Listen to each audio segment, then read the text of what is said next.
Sri Kuberan TV நேயர்கள் அனைவருக்கும் அநேக நமஸ்காரங்கள். அனைவருக்கும் சக்தி ஜோதிட குழுவின் சார்பாக பணிவான நமஸ்காரங்களை தெரிவித்துக் கொள்கிறோம். நாம் ஒவ்வொரு வருஷமும் ஒவ்வொரு பயிற்சிகளை பற்றியும் பேசுவோம். பெரும்பாலும் பார்த்தோம் அப்படின்னு சொன்னாக்க வருஷ கிரகங்கள், மாத கிரகங்கள் அப்படின்னு இருக்கு. இப்போ இந்த காலகட்டங்களில் பெயர போகிறது அப்படின்றது ராகு கேது பயிற்சி இருக்குது. இந்த ராகு கேது பயிற்சி எப்போ நிகழுது அப்படின்னாக்க 8/10/2023 அன்னைக்கு மதியானம் சற்றேறக்குறைய 3:35 மேஷத்தில் இருக்கிற ராகு பகவானவர் மீனத்துக்கு மாறுறார். அவர் மேஷத்தில் இருந்து அஸ்வினி 1ஆம் பாதத்திலேருந்து ரேவதி 4ஆம் பாதத்துக்கு மாறுறாரு. இதை தவிர துலாத்தில் இருக்கிற கேது பகவானவர் மாறுறார். எங்கே மாறுறார் அப்படின்னாக்க கன்னிக்கு மாறுறார். கன்னிக்கு மாறுறது சித்திர நட்சத்திரம் 3லேருந்து சித்திர நட்சத்திரம் 2ஆம் பாகத்துக்கு மாறுறாரு. இப்போ இவரை பொறுத்தளவுக்கு ராகு கேதுவை பொறுத்தளவுக்கு நம்ம ஜோதிட சாஸ்திரத்தில் சொல்லியிருக்கிறது சாயா கிரகங்கள் அல்லது நிழல் கிரகங்கள் அப்படின்னு சொல்லுவோம். இதில் என்ன ஒரு விசேஷம் அப்படின்னாக்க ஆதி காலத்தில் 7 கிரகங்கள் இருந்துச்சு. அதுக்கப்புறம் சாயா கிரகங்களான 2 கிரகங்கள் ராகுவும் கேதுவும் பராசரர் காலத்துக்கு அப்புறம் கொண்டு வரப்பட்டது. இதில் என்ன ஒரு விசேஷம் அப்படின்னு கேட்டிங்கன்னாக்கா ராகு கேதுவுக்கு தனியாக வீடு கிடையாது. அவர் எந்த வீட்டில் இருக்கிறாரோ அந்த வீட்டு அதிபதியின் காரகத்துவத்தை எடுத்து செய்யக்கூடியவர். அதே போல் ராகு கேது 3, 6, 8, 10, 11 இந்த ஸ்தானங்களில் இருந்தால் மிக நல்லதை செய்வார். ஏன் அப்படின்னாக்க 3, 6, 8, 12 கெட்டவர் கெட்ட இடத்துல நின்னால் நல்லதை செய்வார். அதனால் 3, 6, 8, 10, 11 இருந்தால் நல்லதை செய்வார். இதுக்கு மேலே இந்த ராகு கேதுவோட காரகத்துவம் என்ன, அவங்க என்னென்ன வேலையை செய்வாங்க அப்படின்றத நம்மளுடைய அஸ்ட்ரோ KS ஐயங்கார் அவங்க சொல்லுவாங்க. ஐயா, அற்புதமாக சொன்னீங்க. அதாவது ராகு கேது அப்படின்றத பொறுத்தவரையிலும் பார்த்தாலேயானால் ஒரே கிரகம் ஒன்று தலையாகவும் ஒன்று வாலாகவும் சொல்லப்படுகிறது. ராகு பகவான் தலையாகவும் கேது பகவான் வாலாகவும் சொல்லப்படுகிறது. இதில் பார்த்தேன்னா எல்லா கிரகங்களும், அதாவது சூரியன் முதல் சனி பகவான் வரை இருக்கிற எல்லா 7 கிரகங்களும் பார்த்தேனால் பிரதட்சணமாக, அதாவது கிளாக் வைஸில் சுற்றக்கூடியது. ராகுவும் கேத்துவும் மட்டும் அப்பிரதட்சமாக, அதாவது ஆன்டி கிளாக் வைஸில் சுற்றக்கூடியது. இதில் என்ன இன்னும் விசேஷம் அப்படின்னா ராகுவை பார்த்தவர்களும் சரி, அதாவது ராகுவும் சனியும் இருக்கிறதுலையே மிகப்பெரிய கொடிய அசுபர்கள் அப்படின்னு ஜோதிட சாஸ்திரங்கள் சொல்கிறது. ராகு கேது மற்றும் சனி இவர்கள் 3 பேர். அதில் ராகு கேத்துன்றவர் ஒருவராகவே நம்ம எடுத்துக்கணும். அதனால் பார்த்தேனால் எதனால் அப்படி சொல்கிறது அப்படின்னா சூரியனுடைய ஒளி இந்த ராகு கேத்துவுக்கு ரீச் ஆகாது. அதே மாதிரி அவர்கள் நிழல் கிரகம்ன்றது சொல்லப்பட்ட ஒன்று. அது தவிர சனி பகவானுக்கும் இந்த இதுவும் ரீச் ஆகாது, அதாவது அவருடைய ஒளி ரீச் ஆகாது. அந்த கிரகங்களிலிருந்து வரக்கூடிய ஒளியும் சரி மிகப்பெரிய தாக்கத்தை மனிதர்களுக்கு ஏற்படுத்தும். அதனால தான் இந்த கிரகங்களை ரொம்பவும் ஜாகிரதையான பார்த்து கொண்டே இருந்தார்கள். இந்த ராகுவின் கேதுவினால மிகவும் கொடியமான விஷயங்கள் தான் நடக்குமா அப்படின்னா அப்படி கிடையாது. ராகுவை போல கொடுப்பார் இல்லை, கேதுவை போல கெடுப்பார் இல்லை அப்படின்றது ஜோதிட மொழி. ராகுவை பொறுத்தவர்களும் போககாரகர் அப்படின்னு சொல்லக்கூடியது. ராகுவை பொறுத்தவர்களும் பார்த்தலையானால் அவர் பொருள் அணி அப்படின்னு சொல்லக்கூடிய விஷயத்தில் வரார். கேத்துவை பொறுத்தவர்களும் அவர் வரக்கூடியது பார்த்தலையானால் அருள் அணி அப்படின்றது சொல்கிறாங்க. பொருள் இல்லாருக்கு இவ்வுலகம் இல்லை, அருள் இல்லாருக்கு அவ்வுலகம் இல்லை அப்படின்னு சொல்லக்கூடியது. ராகு பகவானை பார்த்தலையானால் உங்களுக்கு ராகு பகவான் நல்ல நிலைமையில் இருக்கக்கூடிய காலகட்டத்தில் அதாவது ஒரு ஏழையாக இருக்கக்கூடிய ஒரு வயது சாப்பாட்டுக்கே, ஒரு வேளை சாப்பாட்டுக்கே கஷ்டப்படக்கூடியவனை கோடீஸ்வரனாக கொண்டு போய் அடுத்த ஒரு 5 வருஷத்தில் கொண்டு போய் வைக்கக்கூடிய, அதாவது ஒரு பலம் பொருந்திய கிரகமாக ராகு இருக்கிறார்.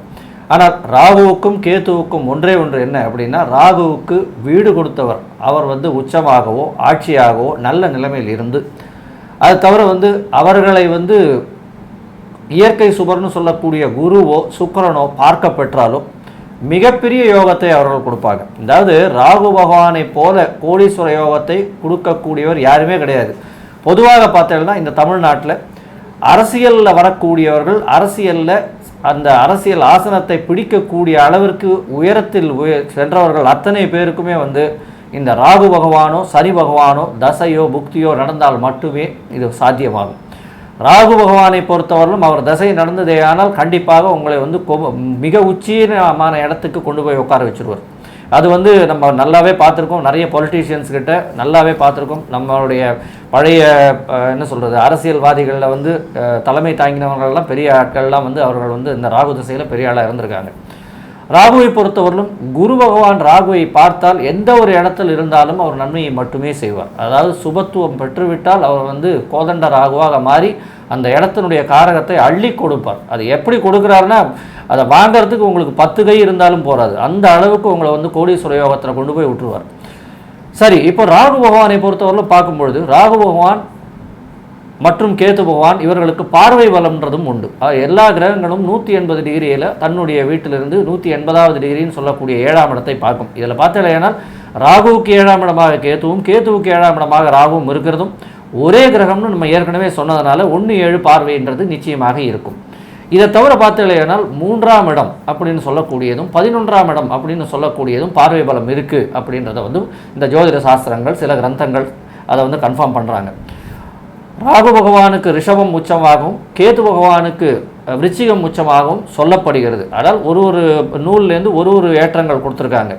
பொதுவாகவே இந்த ராகு பகவானை பொறுத்தவரையிலும் ஆமேடம், மிருதுசுரா, நண்டு, கன்னி அப்படின்னு சொல்லக்கூடிய 5 இடங்களில், அதாவது மேஷம், ரிஷபம், கடகம், கன்னி, மகரம், இந்த 5 இடங்களில் ராகு பகவான் போய் அமர்ந்தாரே ஆனால் எந்த ஒரு லக்னங்களுக்காக இருந்தாலும் அது குபேர சம்பத்தை கொடுத்தே தீரும். அந்த தசை வருமாயின் அந்த திசையில் இருக்கக்கூடிய நாட்களில், அதாவது 18 வருஷம் ராகுவனுடைய திசை, அந்த 18 வருஷத்தில் வந்து உங்களுக்கு ஒரு குபேர சம்பத்தை கொடுக்கக்கூடிய வாய்ப்புகள் மிகவும் அதிகம். கேது பகவானை பற்றி எடுத்துக்கொண்டமையானால் கேது பகவான் வந்து இதில் வந்து விம்சோதரி திசையில் வந்து 7 வருஷம்தான். ஆனால் கேது பகவான் ஞானகாரகன் அப்படின்னு சொல்கிறோம்.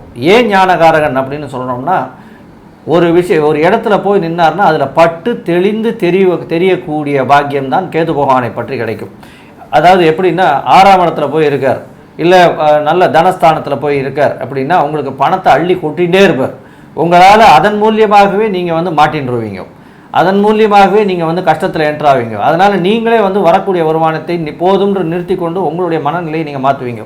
இந்த மாதிரியான ஒரு பெரிய முதிர்ச்சியை உங்களுக்கு அளவுக்கு அதிகமாக கொடுத்து அதன் மூலியமாக முதிர்ச்சியை கொடுத்து நீங்கள் அதன் மூலியமாக வெளியில் வரக்கூடிய வாய்ப்புகள் மிகவும் அதிகம். சரி, இப்போ ராகு பகவானை பொறுத்தவரையிலும் எடுத்தோமே ஆனால் பர்வத யோகம்னு இருக்குது. அதை தவிர வந்து மகா யோகங்கள்லாம் நிறைய இருக்குது ராகு பகவான். ஏன்னா அவர் எந்த இடத்துல இருந்தாலும் அதீதமாக கொடுக்கக்கூடியவர்.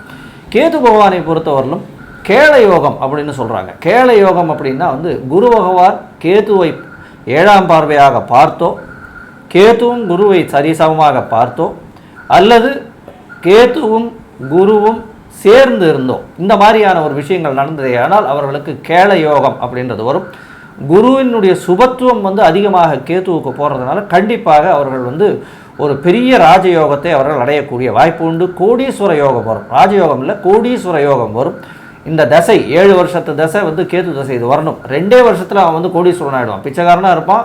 திடீர்னு பார்த்தீங்கன்னா அவன் எங்கேயோ போயிடுவான். பணக்காரன்னா ஒரு டாப் ஒரு 20 பில்லியனர்ஸில் வந்து அவர் வந்து ஒரு பெரிய பர்சனாக இருக்கக்கூடிய வாய்ப்புகள். இந்த கேது பகவான் அதீத சுபத்துவம் பெற்று நல்ல ஒரு நிலையில் இருப்பாரே ஆனால் அந்த கேள யோகம் வரக்கூடிய வாய்ப்புகள் உண்டு. சரி, இந்த ராகு பகவானுக்கு பார்த்தாலேனா ராஜயோகங்கள் மிகுந்த ராஜயோகங்கள் கொடுக்கக்கூடியவர் ராகு பகவான். அதாவது ராகு பகவான் ஒருவருக்கு நல்லா இருந்து அவர் பலன் செய்யணும் அப்படின்னா அந்த ராகு பகவான் இந்த ராசி கட்டத்தில் இருக்கக்கூடிய வீட்டில் வந்து அந்த வீட்டின் அதிபதி வந்து உச்சம் பெற்று ஆட்சி பெற்று இருந்து சுபர்களால் பார்த்தோ லக்ன சுபர்களால் பார்த்தோ இருந்தாரேயானால் மிகப்பெரிய ஏற்றம் ஒன்று. அடுத்தது பார்த்தலையானால் ராகு பகவானுக்கு இருக்கக்கூடிய நட்சத்திரம், அதாவது சாரம்னு சொல்லுவோம். ராகு பகவான் எந்த நட்சத்திரத்தில் இருக்காரோ அந்த நட்சத்திரநாதன் உச்சமோ ஆட்சியோ பெற்றிருந்து அவரும் சுபத்துவம் பெற்றிருந்தால் அது ஒரு மிகப்பெரிய யோகம். ராகு பகவானுக்கு இந்த 5 வீடுகள் சொன்னோம், அந்த 5 வீடுகளில் இருந்தால் மிகப்பெரிய யோகம். பொதுவாகவே பார்த்தாலேயானால் இந்த ராகு பகவான் 3 ஐயா சொன்ன மாதிரி 3, 6, 8, 10, 11, 12 இந்த மாதிரியான இந்த 6 இடங்களில் இருக்கும்பொழுது மிகப்பெரிய ராஜயோகத்தை கொடுப்பார். அதனால் ராகு கேத்துவின் பெயர்ச்சி அப்படின்னு பார்த்தீர்களேயானால் முடிந்தவரை எல்லாருக்குமே ஒரு வந்து ராகு பகவான் அதாவது பொருளை அள்ளி கொடுப்பார். பொருளை அள்ளி கொடுக்கக்கூடி அதன் மூலியமாக உங்களுக்கு ஒரு குபேர சம்பத்தை ஏற்படுத்துவார். உங்களுடைய வாழ்க்கை இதுவை வந்து பிளாட்ஃபார்மை வந்து நீங்கள் இருக்கிற இடத்துலேருந்து 10 மடங்கோ 100 மடங்கோ ஏற்றக்கூடிய அளவுக்கு அவர் பண்ணுவார். சரி, ஒருவேளை இந்த ராகு பகவான் கேத்து பகவானுக்காக பிரச்சனைகள் இருக்குது, அதனால் வந்து நம்ம சிறிய எளிய பரிகாரங்கள் பண்ணோம்னா, பொதுவான பரிகாரங்கள் அப்படின்னு சொல்லக்கூடியது வந்து ராகு பகவானுக்கு உண்டான தெய்வம் அப்படின்னு சொல்லக்கூடியது பத்ரகாளி. இந்த பத்ரகாளியை போய் சேவிச்சுட்டு வர்றது, அது வந்து நிச்சயமாக, அதுவும் சனிக்கிழமையில் போய் சேவிச்சுட்டு வர்றது, ராகு காலத்தில் போய் சேவிச்சுட்டு வர்றது நிச்சயமாக அவருக்கு செய்யக்கூடிய பிரீத்தியாக எப்பொழுதுமே எடுத்துக்கலாம். இதை தவிர பார்த்தீங்களேனால் ராகு பகவானுக்கும் சரி, கேத்து பகவானுக்கு எடுத்துட்டேனால் அவருக்கு உண்டான தெய்வம்னு சொல்லக்கூடியவர் வந்து விநாயகர். விநாயகரை போய் சனிக்கிழமை போய் வணங்கிட்டு உங்களால் முடிஞ்சதுன்னா ஒரு அருகம்புல் மாலை போட்டுட்டு வர்றதன் மூலியமாக கேத்து பகவானினுடைய பிரச்சனைகள் முடிந்த அளவு நிச்சயமாக கம்மியாகும். இதை தவிர கேத்து பகவானுக்கு பார்த்தீங்களேனால் உங்களால் முடிஞ்சதுன்னா சன்னியாசிகள் இருக்கக்கூடிய இடத்திற்கோ, உங்களுடைய மடாதிபதிகள் இருக்கக்கூடிய இடத்திற்கோ போய் சேவிச்சுட்டு வர்றதன் மூலியமாக கேத்து பகவானுடைய பிரச்சனைகள் நிச்சயமாக கம்மியாகும். அதை தவிர வந்து இந்த மென்டலி காம்ப்ரமைஸ்ட் இல்லைன்னா ஆட்டிசம் இருக்கக்கூடிய குழந்தைகளுக்கு உங்களால் முடிந்த ஹெல்ப்பை பண்ணும் பொழுது, மனநலம் குன்றியவர்கள் நாங்கள் சொல்கிறோம், அதில் அவர்களுக்கு வந்து பார்த்தலையானால் உங்களால் முடிந்த உடல் உதவி, உழைப்பு, எந்த ஒரு உதவி உங்களால் செய்ய முடியுமோ அதை செய்யும் பொழுது கேது பகவானுக்கு செய்யக்கூடிய பிரீத்தியாக நான் பொதுவாக எடுத்துக்கொள்ளப்படுகிறது. ராகு பகவானுக்கு உளுந்து தானமாக கொடுக்கணும். கருப்பு உளுந்து வந்து சனிக்கிழமை அன்னைக்கு பத்ரகாளி கோவிலில் போயிட்டு இது பண்ணிவிட்டு எலுமிச்சம்பழம் வழக்கெல்லாம் போட்டுட்டு ஒரு கைப்பிடியாவது வந்து உங்கள் கையில் வச்சு நீங்கள் வந்து உள்ளங்கை படுற மாதிரி நீங்கள் வந்து அடுத்தவர்களுக்கு தானம் உளுந்து கொடுக்கணும். அதே மாதிரி கேது பகவானுக்கு வந்து கொள்ளு தானம் கொடுக்கறதன் மூலியமாக உங்களுடைய பிரச்சனைகள் எதுவாக இருந்தாலும் கண்டிப்பாக இந்த ராகு கேத்துவின் மூலியமாக வரக்கூடிய பிரச்சனைகள் எதுவாக இருந்தாலும் கண்டிப்பாக அகலும். இதை தவிர பார்த்தலையானால் நாங்கள் வந்து எங்களுடைய இதில் இந்த வீடியோவில் பார்த்தோம்னா நடுவில் உங்களுக்கு வந்து இந்த ராகு பகவானுக்கு உண்டான காயத்ரி அப்படின்றதையும் போடுறோம். அதை தவிர கேத்து பகவானுக்கு உண்டான காயத்ரியையும் போடுறோம். இப்போ ஐயா அந்த ராகு பகவான் கேத்து பகவானுடைய காயத்ரின்னு சொல்லுங்கள். இப்போ இதை பொறுத்தளவுக்கு இதில் இன்னொன்று சொல்லிடுறேன், அதுக்கப்புறம் இந்த காயத்ரி சொல்கிறேன். எப்பொழுதுமே ராகு பெயர்ச்சி அப்படின்றது சற்றேறக்குறைய 1.5 வருஷம் அப்படின்னாக்க 18 மாதம். நம்மளுடைய ஒவ்வொரு ராசி கட்டத்துலேயும் 9 நட்சத்திர பாதம் இருக்குது. அப்போ அந்த 9 நட்சத்திர பாதம் 18ஆல் வகுத்தோம்னாக்க ஒவ்வொரு நட்சத்திர பாதத்திற்கு சற்றேறக்குறைய 2 மாதம் 60 நாள். இந்த 60 நாள் தான் மிக கடுமையான தொந்தரவு கொடுப்பாரு. பாக்கி உள்ள 16 மாதம் குறைவாக கொடுப்பாரு. இதில் இன்னொரு விசேஷம் என்ன அப்படின்னாக்க, ராகு அவங்களுக்கு பெயர்ந்தது நல்லா இருந்து அவர் நல்ல நிலையில் இருந்து அள்ளி கொடுப்பாரு. இந்த ராகுகிட்ட இன்னொரு பெரிய விஷயம் அப்படின்னாக்க, செகண்ட் பிஸ்னஸ் அப்படின்னு சொல்லக்கூடியது மறைமுக தொழில்கள், இதில் அள்ளி கொடுப்பாரு.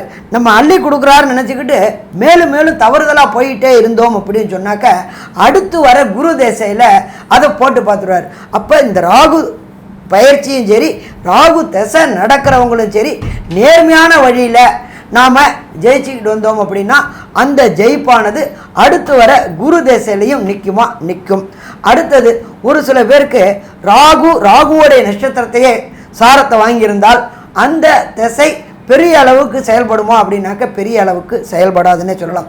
அதே போல் கேது பகவான் கேதுவோடைய நட்சத்திரத்தையே வாங்கியிருந்தாக்க அஸ்வினி, மகம், மூலம் இந்த நட்சத்திர சாரத்தையே வாங்கியிருந்தால் அந்த கேது திசையும் பெரிய அளவுக்கு செயல்படாது. அப்படி இருக்கும்பொழுது இவங்க நம்ம அஸ்ட்ரோ கேஎஸ் ஐயங்கார் அவங்க சொன்ன பரிகாரத்தை செஞ்சோம்னாக்க வருகின்ற பிரச்சனையும் வந்த பிரச்சனையும் விலகும். இதில் நம்ம பார்த்தோம் அப்படின்னாக்க ராகுவோடைய காயத்ரி அப்படின்ற பொறுத்தளவுக்கு ஓம் நாகத்வஜாய வித்மஹே பத்மஹஸ்தாய தீமஹி தன்னோ ராகு பிரச்சோதயாத்து, இது வந்து ராகு பகவானுக்கு உண்டான காயத்ரி. இந்த ராகு பகவானுக்கு உண்டான காயத்ரியை பார்த்தேன்னா ஒரு நாளைக்கு 4 முறையாவது ஆவர்த்தி சொல்கிறதன் மூலியமாக ராகு பகவானுடைய பிரச்சனைகளிலிருந்து நிச்சயமாக விலக்குகள் வரும். கேது பகவானுக்கு உண்டான காயத்ரி அப்படின்றது வந்து ஐயா சொல்லுவாங்க. இது கேது பகவானுக்கு பொறுத்தளவுக்கு ஓம் அஸ்வத்வஜாய வித்மகி சூலஹஸ்தாய தீமகி தன்னோ கேது பிரச்சோதயாத். இதை பெரும்பாலும் ஒரு நாளைக்கு 7 முறை சொல்லிட்டு வந்தாக்க வருகின்ற பிரச்சனைகளும் வந்த பிரச்சனைகளும் விநாயகர் பேரை சொல்லி படும் பொழுது விலகும். இப்போ ஒரு ராசிக்கா மேஷம் முதல் மீனம் வரை இந்த 8/10/2023 அதாவது சோபகிருத்து வருஷம் புரட்டாசி மாதம் 21ஆம் தேதி முதல் விஸ்வாசு வருஷம் அதாவது 26/4/2025 வரை, அதாவது விஸ்வாசு வருஷம் உங்களுக்கு 13ஆம் தேதி சித்ரா மாதம், இந்த காலகட்டம் வரலும் இருக்கக்கூடிய இந்த ராகு கேத்து பெயர்ச்சி மேஷம் முதல் மீனம் வரை ஒரு ராசிக்கா என்னென்ன விஷயங்கள் என்னென்ன பலன்களை கொடுக்கும், ராகு நல்ல பலனை கொடுத்தால் கேது பிரச்சனையை கொடுப்பாரா, இல்லை கேது நல்ல பலனை கொடுத்தா ராகு பிரச்சனையை கொடுப்பாரா என்றதை பார்த்து ஒரு ராசிக்கும் எந்த கிரகத்துக்கு பரிகாரம் பண்ணால் உங்களுடைய வாழ்க்கையில் மிகப்பெரிய சுபிட்சம் அமையும் அப்படின்றத ஒன்று ஒன்றா சொல்கிறோம். நாம் இப்போ பார்த்துட்டு இருக்கிறது ராகு கேது பயிற்சியை பற்றி பார்த்துட்ருக்கோம். காலபுருஷ தத்துவத்துப்படி 9வது ராசியாக வர்றது தனுர் ராசி. இந்த தனுர் ராசியில் உள்ள நட்சத்திரங்கள் அப்படின்ற பார்த்தோம்னாக்க மூலம், பூராடம், உத்திராடம். இந்த 9 பாதங்களை கொண்ட தனுர் ராசிக்கு இந்த ராகு கேது பயிற்சி எப்படி இருக்கும் அப்படின்னு பார்க்க போகிறோம். ராசிக்கு 4ஆம் இடத்துல ராகு, ராசிக்கு 10ஆம் இடத்துல ஞானக்காரகனான கேது. இது சிறப்பா அப்படின்னாக்க கண்டிப்பாக சிறப்புன்னே சொல்லலாம்.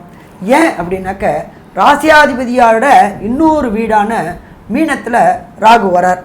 அந்த இடத்துல ராகு வரும்பொழுது ராகுக்குன்னு தனியாக வீடு கிடையாது, கேதுவுக்குன்னு தனியாக வீடு கிடையாது. அதனால் எந்த இடத்துல அவங்க இருக்காங்களோ அந்த இடத்தோடைய அதிபதியின் காரகத்துவத்தை எடுத்து வேலை செய்வாங்க. அப்போ அந்த இடத்தோட அதிபதி யார்? குரு பகவான். இந்த ராசியாதிபதி குரு பகவான். அப்போ குரு பகவானோட வேலையை செய்கிறதுனால அந்த இடத்துல ராகுக்கு ஏற்படுற நிகழ்வு கோதண்ட ராகு அப்படின்னு பேர். மிக சிறப்பானது. அடுத்தது 10ஆம் இடத்துல கேது. கேதுவுக்கு இடம் கொடுத்தவர் புதன். புதனை பொறுத்தளவுக்கு அனலைசிங்க்கு அதிபதி. அடுத்தது 2வது பார்த்தோம்னாக்க கேது உள் நுழையிற நட்சத்திரம் அப்படின்றது செவ்வாயுடைய நட்சத்திரம். அப்போ இந்த தனுர் ராசிக்கு இந்த காலகட்டங்கள் இந்த ராகு கேது பயிற்சி மிக சிறப்பாக இருக்கா? கண்டிப்பாக சிறப்பாக இருக்குது. அடுத்தது நம்பர் 2, நம்மளுடைய ஜோதிட சாஸ்திரத்தில் 4ஆம் இடத்தை என்ன சொல்கிறோம் அப்படின்னாக்க மாத்ருஸ்தானம், லோயர் எஜுகேஷன், வண்டி வாகன ஸ்தானம் அப்படிங்கிறோம். அப்போ 4ஆம் இடத்துல ராகு இருக்கும் பொழுது வண்டி வாகனங்கள் செல்வங்கள் எல்லாம் கிடைக்கும். ஆனால் ஒரே ஒரு சிக்கல், மாத்ரு அப்படின்றது 4ஆம் இடம். அப்போ அந்த 4ஆம் இடத்துல உள்ள மாத்ருவுக்கு ராகு தொடர்புடைய உபாதைகள் வரத்துக்கான வாய்ப்புகள் உண்டு. ராகு தொடர்புடையது அப்படின்றது இருதய தொடர்புடையவர் ராகு. அப்போ இந்த காலகட்டங்களில் தனுர் ராசிக்காரங்க தன்னுடைய தாயை நல்ல நிலையில் கவனிச்சிக்க வேண்டியது ஃபஸ்ட்டு பொறுப்பு இருக்குது. அதுக்கு அடுத்தது பொறுத்தளவுக்கு வண்டி வாகனங்களில் செல்லும் பொழுது எதமாக செல்ல வேண்டியது நல்லது. ஏன்னு கேட்டிங்கன்னாக்க கோச்சாரத்தில் பொறுத்தளவுக்கு சனி பகவான் 12ல் இருக்கார். ஆனால் அவர் வக்ரகதி அடைஞ்சு 11க்கு வராரு. 11ல் ஒரு பாவி இருக்கிறது சிறப்பு தான். அவர் எத்தனை நாள் அங்கே இருக்க போகிறாரு அப்படின்னாக்க 20/12/2023 வரல இருக்க போகிறாரு. அப்போ சற்றேறக்கூடிய 2 மாதம்தான் இருக்கிறாரு. அதனால் விரைய சனியும் நடக்குது, ராகுவும் இருக்கார். அதனால் வண்டி வாகனங்களில் செல்லும்போது கொஞ்சம் எச்சரிக்கையோடு சென்றோம் அப்படின்னு சொன்னாக்க பிரச்சனைகளை தவிர்க்கக்கூடிய வாய்ப்புகள் மிக மிக அதிகம். அடுத்தது பார்த்தோம் அப்படின்னாக்க கேது 10ஆம் இடத்துல இருக்கார். 10ஆம் இடம் அப்படின்றது ஜீவனஸ்தானம். நம்ம ஜோதிட சாஸ்திரத்தில் என்ன சொல்லியிருக்கிறாங்க அப்படின்னாக்க 10ஆம் இடத்துல ஒரு பாவியாவது இருக்கணும் அப்படின்றாங்க. அப்போ இயற்கை பாவரான கேது 10ஆம் இடத்துல இருக்கார். சிறப்பு. ராகு அள்ளி கொடுப்பாரு, அது கேது நிலைநிறுத்தி வைப்பார். என்ன ஒன்று அப்படின்னாக்க மத குருமார்கள் இந்த காலகட்டங்களில் மத குருமார்களுடைய சொல்படி கேட்டு நல்ல முறையில் சம்பாதிச்சோம் அப்படின்னு சொன்னாக்க அது தங்கும். இல்லை அப்படின்னு சொன்னாக்க சின்ன சின்ன சிக்கல்கள் வர வாய்ப்புகள் உண்டு. இதை தவிர ராகுவுக்கு பார்வை அப்படின்றது 3ஆம் பார்வை 11ஆம் பார்வை உண்டு. எல்லா கிரகங்களுக்குமே சதசப்தம பார்வை உண்டு. இந்த இடத்துல சதசப்தம பார்வையை பற்றி நம்ம பேச வேண்டிய அவசியம் கிடையாது. ஏன் அப்படின்னாக்க ராகு என்பவர் தலையாகவும் கேது என்பவர் வாளாகவும் இருக்கிறாங்க. அப்போ அவங்க கிட்டத்தட்ட ஒரே இதாக இருக்கிறனால அந்த சதசப்தம பார்வையை பற்றி பெரிய அளவுக்கு பேச வேண்டிய தேவையில்லை. ராகுவுடைய விசேஷ பார்வையானது 3ஆம் பார்வை. இந்த விசேஷ பார்வை அப்படிங்கிறது உங்களுடைய ராசிக்கு 6ஆம் இடத்தை பார்க்குறாரு. அதீத தைரியத்தை கொடுப்பார். அதனால் நம்ம பாட்டு அராஜகம் பண்ணி சம்பாதிக்கணும்னு நினச்சோம்னாக்க சிக்கல்களை தேடக்கூடிய வாய்ப்புகள் உண்டு. அப்போ எச்சரிக்கையாக இருக்கணும். அதுக்கு அடுத்தது ராகுவுடைய விசேஷ பார்வை அப்படின்றது 11ஆம் இடத்தை பார்க்குறாரு. இது ராசிக்கு 2ஆம் இடம். அந்த இடத்துல ஏற்கனவே வக்ரகதியான சனி பகவானும் இருக்கார். அப்போ குடும்பத்தில் சின்ன சின்ன குழப்பங்கள் ஏற்பட வாய்ப்புகள் உண்டாகும். அடுத்தது நம்ம 2 பொறுத்தளவுக்கு ராகுவோடைய பார்வை சனி பகவானுக்கு பொழுது குடும்பத்தில் கணவன் மனைவிக்குள்ளார டிஃப்ரெண்ட் ஆஃப் ஒப்பீனியன் வரக்கூடிய வாய்ப்புகள் உண்டு. அதனால் அன்னெசரியான டிபேட்டு, அன்னெசரியான ஆர்கியூமெண்ட்டு இதெல்லாம் பண்ணாமல் இருந்தோம்னாக்க பாதி பிரச்சனையை சால்வ் பண்ணலாம். சரி, இதுக்கு அடுத்தது கேதுவோடைய பார்வையான 3ஆம் பார்வையும் கேதுவோடைய விசேஷ பார்வையான 11ஆம் பார்வையும் இந்த ராகு கேது பெயர்ச்சி தனுர் ராசிக்காரங்களுக்கு என்ன பண்ணுவாங்க அப்படின்றத நம்மளுடைய அஸ்ட்ரோ KS ஐயங்கார் அவங்க விளக்குவாங்க. ஐயா, அற்புதமாக சொன்னீங்க. 10ஆம் இடத்தில் கேது பகவானும் 4ஆம் இடத்தில் ராகு பகவானும் இருக்கிறது நல்ல விசேஷம். 10ஆம் இடத்துல இருக்கக்கூடிய கேது பகவான் அப்படின்னா தொழில் ஸ்தானத்தில் பெரிய ஏற்றத்தை கொடுப்பார். அதாவது south east Asia, south west Asia இந்த மாதிரியான கண்ட்ரீஸுக்கு போகக்கூடிய வாய்ப்புகள் கொடுப்பார். அரேபியன் கண்ட்ரீஸு இதெல்லாம் வந்து போகக்கூடிய வாய்ப்புகள் மிகவும் அதிகமாக இருக்கும். அந்த இடத்துல வேலை செய்கிறவங்களுக்கும் அதிகமான பணம் வரக்கூடிய வாய்ப்புகள் நிச்சயமாக இருக்கும் இந்த தனுசு ராசிக்காரர்களில். இந்த தனுசு ராசிக்காரர்கள் 10ஆம் இடத்துல வந்து கேது பகவான் இருக்கார் ஞானக்காரன் அப்படின்னா பண வரவு அபரிமிதமாக இருக்கும். ஒர்க் ப்ரெஷர் கொஞ்சம் அதிகமாகவே இருக்கும். ஏன்னா தொழிலில் போய் வந்து கேது பகவான் உட்கார்றதுனால அதிகமான தொழிலை கொடுப்பார். அதனால் பண வரவு இருந்தாலும் உங்களுடைய மைண்ட் இருக்கு இல்லையா, அதாவது புதனோட வீட்டில் போய் உட்காந்துருக்கிறதுனால அதாவது மூளையை புழிஞ்சு வேலை செய்கிற அளவுக்கு ரொம்ப ஹெவியாக ஒர்க்கு கொடுப்பார். ரொம்ப ப்ரெஷர் ரொம்ப அதிகமாக இருக்கும். மென்டல் ஸ்ட்ரெஸ்ஸு கொஞ்சம் அதிகமாக இருக்கும். அதெல்லாம் கொஞ்சம் ஜாகிரதையாக பார்த்துக்கிறது ரொம்ப நல்லது. கண்டிப்பாக ஆன்மீக குருக்களை போய் சேவிச்சுட்டு வர்றது ரொம்ப விசேஷம். அதை தவிர வந்து குருமார்கள், மத குருமார்கள், அதை தவிர வந்து இந்த இவங்க அதாவது இந்த போகர் அப்புறம் இந்த இவங்கள்லாம் போய் சேவிச்சுட்டு வர்றது மூலியமாக நிச்சயமாக ஒரு காம்னஸ் ஆஃப் மைண்ட் வரும். நீங்கள் வந்து பார்த்தீர்களேனால் இந்த கேது பகவான் 10ஆம் இடத்துலேருந்து உங்களுடைய ராசிக்கு 12ஆம் இடத்தையும் பார்க்குறார், உங்களுடைய ராசிக்கு வந்து 8ஆம் இடத்தையும் பார்க்குறாரு. 8, 10, 12 தொடர்பு வருது. கண்டிப்பாக வந்து வெளிநாடு போகக்கூடிய யோகம் வரும். அதுவும் வந்து நான் ஏற்கனவே சொன்ன மாதிரி வெஸ்டர்ன் சவுத் வெஸ்ட் ஏஷியா இந்த மாதிரியான சவுத் வெஸ்ட் கண்ட்ரீஸுக்கு, அரேபியன் கண்ட்ரீஸுக்கு போகக்கூடிய வாய்ப்புகள் நிச்சயமாக வரும். அந்த கேதுவனுடைய இது அப்படின்னு சொல்லக்கூடிய இந்த கெமிக்கல் அந்த மாதிரியான சம்மந்தமான தொழிலில் இருக்கிறவர்களுக்கு, அதை தவிர வந்து இந்த இது மருத்துவம் சம்மந்தமான தொழிலில் இருக்கிறவர்களுக்கு, அதை தவிர சார்ட்டர்ட் அக்கௌண்டன்ஸு, இது கோல்டு ஸ்மித்து, கோல்டு இதில் வந்து என்ன சொல்கிறது கோல்டு ட்ரஸ்ட்டு அந்த மாதிரியான விஷயங்கள், அதை தவிர வந்து குருமார்கள், அது தவிர வந்து பார்த்திங்கன்னா ஆசிரியர்கள், ப்ரொஃபஸர்ஸு இவங்களுக்கெல்லாம் பார்த்திங்கன்னா நல்ல ஏற்றமான காலம். 10ஆம் இடத்துல இருக்கிற கேது பகவான் வந்து புதிய ஆப்பர்ச்சுனிட்டி கொடுப்பார். அதாவது வேலையிலேயே பெரிய ஏற்றத்தை கொடுப்பார். அனலிட்டிக்கல் கெப்பாசிட்டி ரொம்ப அதிகமாக ஏறும். ஏன்னா 10ஆம் இடத்துல இருக்கக்கூடிய கேது பகவான் புதனுடைய வேலையை எடுத்து செய்யணும். அதனால் கண்டிப்பாக பார்த்தீங்களேனால் உங்களுக்கு அனலிட்டிக்கல் கெப்பாசிட்டி ரொம்ப ஏறும். அதுவும் வந்து இந்த மேத்ஸு, ஃபிசிக்ஸு, கெமிஸ்ட்ரி ப்ரொஃபஸர்ஸ் இருக்கிறவங்களுக்கெல்லாம் வந்து ரொம்ப பெரிய ஏற்றமான காலகட்டமாக இந்த காலகட்டம் அமைய போகிறது. இந்த இது வந்து 8, 10, 12 தொடர்புடையறதுனால தொழில் செய்கிற இடத்துலேருந்து அபரிமிதமான பணம் வரக்கூடிய வாய்ப்பு உண்டு. 1. 2வது விஷயம் பார்த்தீங்களேனால் வெளிநாடு சம்பந்தமான பணங்கள் வரக்கூடிய வாய்ப்புகள் உண்டு. வெளியூர் வெளிமதத்தினர் சம்பந்தமாக உங்களுக்கு ஒரு பெரிய ஏற்றமான காலமாக இருக்கும். ரேஸு, இன்சூரன்ஸு, லாட்ரி இந்த மாதிரியான விஷயங்கள் திடீர் பணயோகங்கள் வரக்கூடிய வாய்ப்பு இந்த கேது பகவான் இருக்கிறதுனால வரும். ஏன்னா அது வந்து சடனாக வரக்கூடியது. அந்த மாதிரியான விஷயங்கள் நிச்சயமாக வரும்.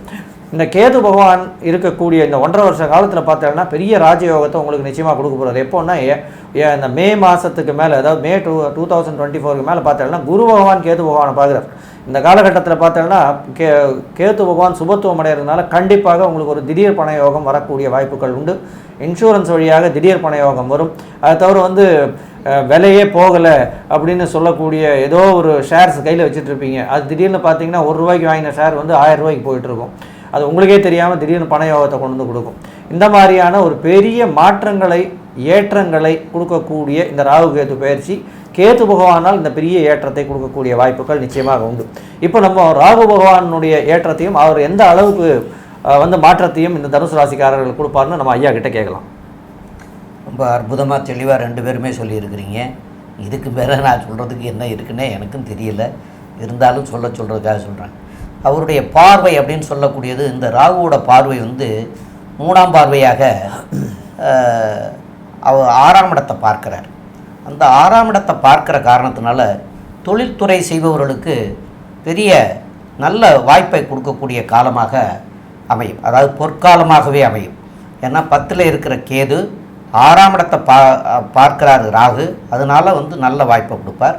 அதே சமயத்தில் அதே ராகு வந்து 11ஆம் பார்வையாக உங்களுடைய வீட்டுக்கு 2ஆம் வீட்டை பார்க்கறதுனால இந்த குடும்பஸ்தானம், அங்கே ஏற்கனவே சனி இருக்கார். சனி இருந்தாலும் அவர் 2 மாதம் தான் இருக்க போகிறார் வக்ரகதியாகி. 12வது மாதம் 20ஆம் தேதி வரைக்கும் இருக்கார். அதுக்கப்புறமா வந்து அவர் போயிட்டார்னாலும் இந்த ராகுனுடைய பார்வை இந்த 1.5 வருஷ காலத்துக்கு மாற போகிறதில்ல. அப்போ இந்த 1.5 வருஷ காலத்துக்கும் பார்த்திங்கன்னா எவ்வளவு பணம் வந்தாலும் விரயமாகக்கூடிய வாய்ப்புகள் இருக்கிறது. அதனால் ராகு பகவான் இருக்கிறது சுகஸ்தானத்தில் இருந்து தன்னுடைய சுகத்தையும் கெடுத்துட்ருக்கார், தாயுடைய சுகத்தையும் கெடுத்துட்ருக்கார். அதே மாதிரி இந்த 2ஆம் இடத்தை பார்க்கறதுனால குடும்பத்தில் எவ்வளவு பணம் வந்தாலும் விரயமாகக்கூடிய காலமாக இருக்கிறது. அதுக்கு என்ன பரிகாரங்கள் செய்து சரியாக்கிக்கலாம் அப்படிங்கிறத நம்முடைய டாக்டர் ஹரிஹர சர்மா ஐயா அவங்க தெளிவாக விவரமாக சொல்லுவாங்க. ஐயா நல்லா தெளிவாக சொன்னீங்க. இப்போ இந்த தனுர் ராசிக்காரங்களை பொறுத்தளவுக்கு 8/10/2023 26/4/2025 வரையிலும் ராகு கேது பயிற்சி அடையுது. இந்த பயிற்சி அடையும் பொழுது 4ஆம் இடத்துல ராகு இருக்கிறதும் 10ஆம் இடத்துல கேது இருக்கிறதும் ஒரு சில கன்ஃபியூஷன், ஒரு சில உடல் சம்மந்தப்பட்டது, மாத்திரை சம்மந்தப்பட்டது, இது எல்லாமே உடல் நலத்தில் ப்ராப்ளம் கொடுக்கறதுக்கும் வாய்ப்பு உண்டு. வரவுக்கேற்ற செலவு, செலவுக்கேற்ற வரவும் உண்டு. இப்போ இதுலேருந்து காத்துக்கணும், இதுலேருந்து தற்காத்துக்கணும் அப்படின்னு சொன்னாக்க நம்மளுடைய பழனிமலை இருக்குது பார்த்தீங்களா, முருகர் சன்னிதானத்துக்கு பக்கத்தில் புலிப்பாணி சித்தர் அப்படின்றவருடைய சமாதி இருக்குது. இதில் ஒரு விசேஷம் என்ன அப்படின்னாக்க மலைக்கோயிலில் புலிப்பாணியோட சிஷியர்னு போகருடைய சமாதி இருக்குது. அந்த போகர் எங்கேயுமே பொறுத்தளவுக்கு சமாதி இருக்கிற இடத்துல கோயில்கள் இருக்காது. ஆனால் அந்த சிலையை உருவாக்கினதே போகர், புலிப்பாணியோட சிஷியர், அவருடைய சமாதி இருக்குது. அவரை ஒரு ட்ரிப்பு போகர் தான், போகருடைய புலிப்பாணி போகருடைய சிஷியர் புலிப்பாணி. ஆனால் புலிப்பாணி தான் அந்த இதை செய்தார். ஆனால் போகர் அங்கே இருக்கார். போகருடைய சமாதி இருக்குது. அவருடைய சிஷியரான புலிப்பாணி அந்த நவபாஷனை முருகனை செஞ்சார். அப்போ அந்த இடத்துக்கு ஒரு ட்ரிப்பு நம்ம போய் கண்டு தொழுதுட்டு வந்தோம் அப்படின்னு சொன்னாக்க இந்த ராகுவினால் கேதுவினால் ஏற்படுகின்ற தோஷங்கள் விலகும். சரி சாமி, அவ்வளோ தூரம் பயணிக்கலாம், போகிறதுக்கு வாய்ப்பு குறைவாக இருக்குது, எனக்கு ஏதாவது பக்கத்தில் இருக்கிற மாதிரி ஏதாவது ஒரு சொல்லுங்களேன் அப்படின்னாக்க, நீங்கள் இருக்கிற இடத்துக்கு பக்கத்தில் உள்ள ஈஸ்வரன் கோயிலில் நந்தீஸ்வரருக்கும் ஈஸ்வரனுக்கும் பிரதோஷ காலகட்டங்களில் குறைஞ்சது ஒரு 7 பிரதோஷ காலகட்டங்களில் நந்தீஸ்வரனுக்கும் ஈஸ்வரனுக்கும் பால், பன்னீர், இளநீர் வாங்கி அபிஷேகம் பண்ணிவிட்டு அந்த அபிஷேக திரவியங்களை குடிச்சிட்டு வந்தீங்க அப்படின்னு சொன்னாலும் கண்டிப்பாக இந்த தோஷம் விலகும். சாமி அதுவும் போக முடியாது, நான் வீட்லேயே இருந்து செய்கிற மாதிரி ஏதாவது எளிய பரிகாரம் இருக்கா அப்படின்னா நம்மளுடைய இந்த இதுலேயே வீடியோலேயே கொடுத்துருக்குறோம். ராகுக்குண்டான காயத்ரியும் கேதுக்குண்டான காயத்ரியும். ராகுக்குண்டான காயத்ரியை குறைஞ்சது 4 ட்ரிப்பு சொல்லிட்டு வாங்க, கேதுக்குண்டான காயத்ரியை குறைஞ்சது 7 ட்ரிப்பு சொல்லிட்டு வாங்க. அப்போ இந்த 7 ட்ரிப்பு சொல்லிட்டு வரும்பொழுது அந்த ராகு கேதுவினால் ஏற்படுகின்ற தோஷங்கள் விலகுமா? கண்டிப்பாக விலகும். அடுத்தது இந்த தனுர் ராசி ராகு கேது பயிற்சி என்ன நன்மை என்ன தீமை அப்படின்றத கன்க்ளூஷனாக கொடுக்க போகிறது நம்மளுடைய அஸ்ட்ரோ KS ஐயங்கார் அவங்க. ஐயா அற்புதமாக சொன்னீங்க. அதாவது தனுசு ராசியை பொறுத்தவரையிலும் மிகவும் ஏற்றமான காலம். ஏன்னா அவருடைய ராசிநாதன் 5ஆம் இடத்துல இருக்கார். இப்போ சனி பகவான் ஒரு 2 மாதத்தில் 3ஆம் இடத்துக்கு முயற்சி ஸ்தானத்துக்கு போயிடுறார். எல்லாமே ஒரு பொன்னான காலமாக அமைய போகிறது. 4ஆம் இடத்துல ராகுவும் 10ஆம் இடத்துல கேதுவும் இருக்கார். ராகு பகவான் உங்களுடைய ராசிக்கு 2, 6 இது 2த்தையும் பார்க்குறார். 2ஆம் இடத்தையும் 6ஆம் இடத்தையும் பார்க்குறார். இதனால் என்ன வரும் அப்படின்னா 2ஆம் இடத்தை பார்க்கறதுனால குடும்பத்தில் சற்று பிரிவு வரும், பேச்சில் பிரச்சனைகள் வரும். 6ஆம் இடத்தை பார்க்கறதுனால என்ன, புதிய வேலைகள் கிடைக்கும். புதிய வேலை கிடைக்கிறதுனால வெளியூர், வெளிமாநிலம், வெளிநாடு சம்பந்தமாக எங்கேயாவது வெளியூர் போக வேண்டிய கட்டாயம் வரும். அதனால் வீட்டை விட்டு பிரிந்து செல்லக்கூடிய வாய்ப்புகள் நிச்சயமாக உண்டு. உங்களுடைய ராசிக்கு 10ஆம் இடத்துல இருக்கக்கூடிய கேது பகவான் 12ஆம் இடத்தை பார்க்குறார். அதனால் அயன சயன போக ஸ்தானம் கெடும். அதனால் வீட்டிலிருந்து பிரியக்கூடிய காலகட்டமாக இந்த காலகட்டம் நிச்சயமாக அமையும். அதுவும் வேலைக்காக வெளியூர், வெளிமாநிலம், வெளிநாடு சம்பந்தமாக போக வேண்டிய கட்டாயத்தில் நிச்சயமாக இருப்பீங்க. வெளிநாட்டுக்கு போய் நிச்சயமாக நல்ல ஒரு பண வரவு உங்களுக்கு வரக்கூடிய வாய்ப்புகள் நிச்சயமாக இருக்கும். உங்களுடைய சுகம் கெடும், ஆனால் உங்களுடைய பணம் வரும். வேலை செய்யும் இடத்தில் மிகப்பெரிய ஏற்றம் கிடைக்கும். தொழிலில் மிகப்பெரிய அபிவிருத்தி இருக்கும். வேலையில் உங்களுக்கு மாற்றம் இருக்கும், ஏற்றமும் இருக்கும், ப்ரமோஷன்ஸ் கிடைக்கும். அந்த மாதிரியான லெவல்ஸ் ரொம்ப நல்லாவே இருக்கும். மொத்தத்தில் இந்த தனுசு ராசிக்காரர்களை பொறுத்தவரையிலும் இந்த ராகு கேது பெயர்ச்சி ஒரு பொன்னான காலமாக இருக்குது அப்படின்றத இந்த சக்தி ஜோதிட குழு சொல்லுது. ஸ்ரீ குபேரன் டிவியை பார்த்தமைக்கு நன்றிகள். மேலும் இது போன்ற தகவல்களை தெரிந்து கொள்ள ஸ்ரீ குபேரன் டிவியை சப்ஸ்கிரைப் செய்யுங்கள். மறக்காமல் பெல் ஐக்கானை கிளிக் செய்யுங்கள்.